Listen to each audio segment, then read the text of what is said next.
Hi, it's Greg Archer with MovieWeb. How are you today, fine sir? I'm doing well. I like your poster in the corner peeping out there Well, of I Love first saw you in that movie, Actually. Love Actually. And I think you're right. I think you recently mentioned that you and Andrew Lincoln had a little bit of a talk about how his character was not quite the best friend in that movie. Yeah, that's true. It changes over time. It changes over time, right? But what a classic scene. It's great to see you. And this film is quite extraordinary. Congratulations on directing it, starring in it, and co-writing it. Um, what a great story. It feels like a universal story too, but a story that's very specific to America. So can you elaborate on that a little bit? Yeah, I think that the specifics of the story are very specific to America, in that this young African American man in this particular circumstance is, he's coming in from New Jersey, in this kind of impoverished sort of area of New Jersey, and he has a bit of a sort of difficult upbringing. His father is imprisoned for a double homicide when he's young. He's convinced his father's innocent, so he is caught in many ways in that intersection between the criminal justice system, race, also in housing and the education system and so on. So he has these things to contend with as he's trying to build his life as a really brilliant young man. He studies molecular biophysics and biochemistry at Yale, but is obsessed with this, with trying to get his father out of prison. But there's something that is absolutely also universal, I think, about this. About the complications of social mobility. Rob Peace's journey is one specific aspect of that, and a pretty heightened aspect of that. But I think it's something that in different ways people contend with all the time. But different people from very different backgrounds contend with this idea of where they fit, how they fit in their relationships to family, community, immediate family, immediate friends, as well as ambitions and desires to do different things in life. And so Rob really, in a way, represents something very specific, but I think he also represents something very deeply universal. Right. Right. Thank you for that. From my understanding, you were asked to first write or co-write this. You had read the book, and then you became director. So can you talk about that process and what was being drawn into it, and then emerging as the director and also starring in it? Yeah, I mean, it was an interesting process in the sense that I'd read the book not long after it came out, and I had just sort of assumed that, I thought it was incredible. I thought it was an incredible story, and really had pinpointed things that I'd been thinking about in a slightly more fractured way for a long time. And Jeff Hobbs wrote the book in such an empathetic way about his friend at Yale. They were roommates at Yale.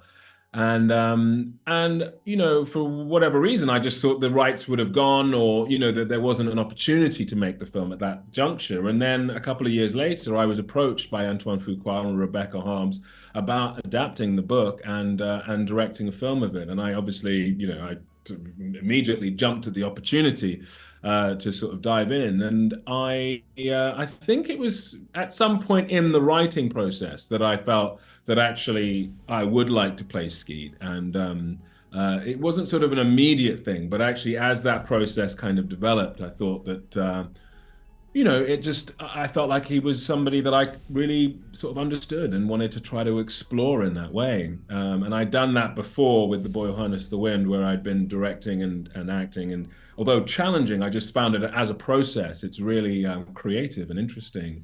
And so I was excited to do that again. Well, thank you for that. Yeah, this is your second film, The Boy Who of directing, the Boy Who Harnessed the Wind being your first. And so, can you describe yourself as a director and yourself as an actor? Who is Chiwetel as a director and then as an actor? Well, I think that, I think what I'm discovering is that there's a big overlap, between what I'm excited about creatively and as a director, and what I'm excited about creatively as an actor. It's all about storytelling for me, that it's all about trying to really get underneath stories in a humanistic way and understand what's really going on in people and how their relationships, especially their interpersonal relationships, affect the dynamics of their life. And I think that's especially true around stories about family. You know, I'm interested in stories about families, about how families work, and I think the thing about families is that the stakes are always naturally so high because of what's at stake in the relationships, and it's also exciting because everybody understands it. You know, there's a shorthand with the audience that doesn't necessarily exist in other things, you know. So I find it that you can sort of tell grand stories. This is a story, Rob Peace is a story of 20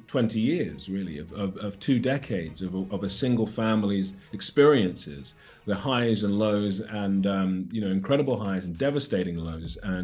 And I feel like an audience is able to emotionally go on a journey of that kind of scale because there is always a shorthand with an audience. Once somebody is introduced as a father or a son or a mother or a daughter, we have an emotional connection to those concepts in a way that we have with few other things, I think. Absolutely. I thought it was just really well done. And Mary J. Blige is fantastic in it. Can you talk about her performance and what she brought to it? Yeah, I think Mary's absolutely incredible in the film. She brings such a kind of gravitas to the story, and is surprising in choices, in dynamic, and I think it's very powerful. I credit her so much with her involvement in the film. She read the script several years ago, you know, when we were first sort of trying to get it off the ground, and we went into pre-production, and then COVID happened and everything shut down, and we were, 2 years of sort of not knowing how to kind of piece this film back together. And then, and through that entire process, Mary, stuck with it.